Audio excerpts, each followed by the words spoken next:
intaan qaaday baan foornadii oo dabka shidmay oo miici iyo dhuxulo ku bisil yihiin roodhiga lagu dubi jiray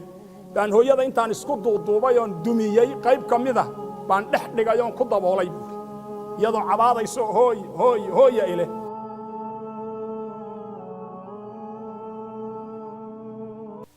ninka la oran jiray Harun al-Khurasani wuxuu ahaa nin dhalinyaro ah muslima Harun al-Khurasani wuxuu ahaa dhalinyaro muslima qoys wanaagsan oo saalixiin ah dhalay qoyska wanaagsan ee saalixiinta ah ee dhalay aabi iyo hooyo isqaba dhalay si wanaagsan buu koray masaajidku safka hore iman jiray maghribiyada kamida isagoo masaajidka u soo socdaa wuxuu arkay caruur kubad ciyaarayso masaajidkii diidano aan tagaynin oo niman waaweyn oo isaga ka waaweyn wuxuu isiri qalbigiisa naxay oo wuxuu yiri caruurtan walaalahaagan mad salaada ugu yeedhido intuu tagay buu ku walaalayaal kale tukanay hal sheekh dhowr daqiiqaan ku balano 2-3 daqiiqaan noo dhiman noo yara istaag waan ku raacay daqiiqadii baa la dhameeyay waa la israacayo masaajidkii baa la aaday waa la tukaday maalintii labaad buu soo maray wuxuu walaalayaal in mariya waxay yiraahdeen wax yar noo kaadiyo in yar bay ku sii dareeno rakacada hore u gaari jiray ama takbiirta hore takbiiratu ihraamku la ridan jiray imaamke uu ka daahay maalintaas oo wuxuu yimid rakacadii labaad maalintii saddexaad waxay ku yiraahdeen sheekh inagu waa jamaaca nahay halkan inagu tuki halkiibu ku tuki ya maalintii saddexaad waxay yiraahdeen niyo saaxiibaan nahay maada salaada nagu horta noo yar kaadi bal ila maghribkii baxay bay cisho tukadeen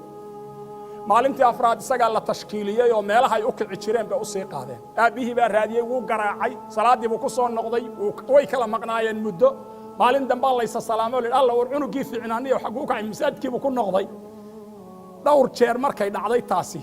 oo arintaasi socotay buu aabihii dhintay oo malagi galay aabihii baa dhintay wiilashii buu toos ugu biiray marka isagoo wiilashii la socda yaa wuxuu yiri waxa lay baray khamrada waxa lay baray daraagiska waxa lay baray inta xun ee bani aadam cuno oo dhan baan bartay inta xaraan ah la sameeyo dhanna waan bartay wuxuu yiri hadda khamradan cabaa laakiin wali gaalnimo ma gaadhin mushrik ma noqon maalintii dambe wuxuu yiri aniga ku kalo meel joogna yaa la yiri gabdhaanu magaalada inooga keenayna gabdhihii sidii loogu maqnaa baa waxa la keenay buu yiri gabdha ay walaashay ku jirto markii hore waaban daroogaysnaayo maba garanaynin goortii wuxuu yiri wax walba ay dhamaadeen oo mid saaxiibka iyo xumaan walba ku sameeyay walaashay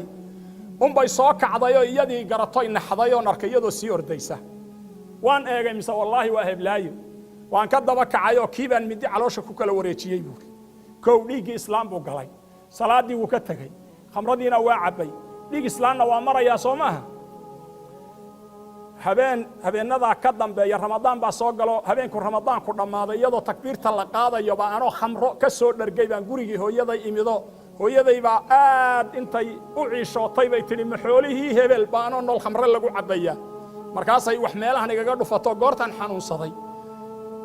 yaan habartii yar dharbaaxay oo markaas aan iswaniyo kaalay habeen walba wayba ku haysataa maxay ku haysataa intaan qaaday baan foornadii oo dabka shidmay oo miici iyo dhuxulo ku bisil yihiin roodhiga lagu dubi jiray baan hooyada intaan isku duuduubay oo dumiyay qayb kamida baan dhex dhigay oo ku daboolay buuri iyadoo cabaadayso hooya ile maba garanaya buuri ficilka aan sameeyay leena waxa la dadka maanta daraagiska isticmaalay wax bani aadama oo wuxuu cunaya ku iibsada jirkiisa xubin kamida dadka daraagiska isticmaalaa la arkay daraagiska dadka hadaad gaajoota maanta kolla ishaada gadan maysid hadaad gaajoota lugtaada kolla gadi maysid si walba haday wax kuugu dhacaan kolla xubnahaaga gadi maysid laakiin ninka daraagiska isticmaala markay dhibaatada ku adkaato kalidiisa iyo ishiisa iyo dhagtiisa waa iibinay xuri waan ku daboolay meel baan istuuray oo iska seexday muddo markaan jiifay islaantii baa loo soo orday oo iyadoo qurxuumtay baa loo yimid waa la aasay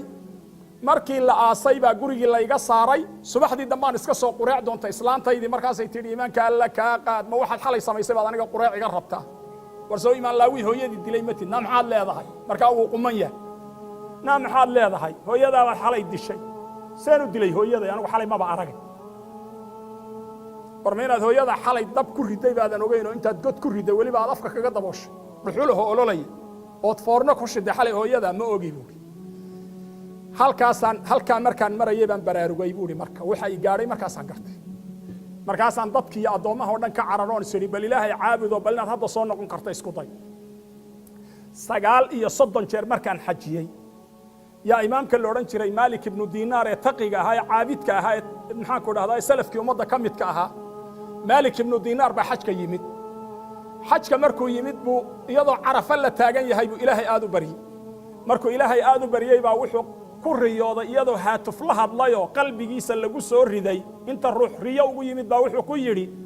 ضدك هل كان تاغن ودن إلهي وضافا إلا قف مويه intaan naxay baan boodayoon isribuuri malaha deewaaba adiga alla ilaahu kaligay maanta ka ugu nasiib daran hayga dhigay waan ordayo waan cibaadaystay oo waan dadaalay bis haddana intaan daalay bay lulma uu sidii oo kale geedkii hoostiisa igu soo dhacday waxa la ninka la yiraahdo Abu Ahmed Harun al-Khurasani ninka mooye dadka inta kale maanta joogta rabbi waa u dhaafay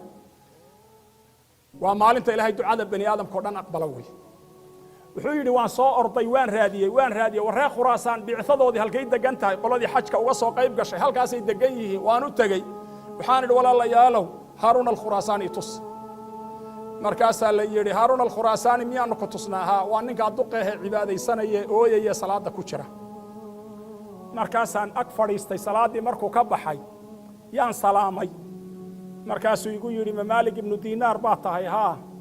maxaa doonaysa bal ii waran markaasaan idhi buu niyahow arrin la yaab laan arkay malaha dee shaydaan baa dhagahaygaga kaajay ninkaaga caabidka caynkaas magaciisa intaan ku riyooday baa la igu yiri ninka mooye ilaahay inta kale oo dhan waa aqbalay acmaashooda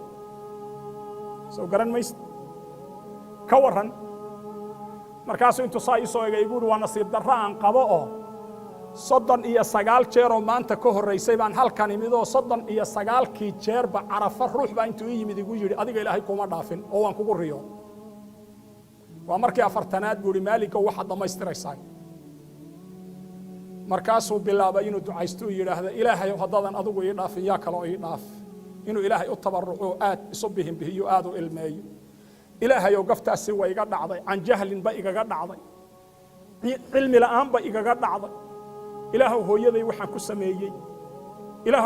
waxaan ku sameeyay kii isoga maan ahayn laakiin sababta ana laha waxa weeye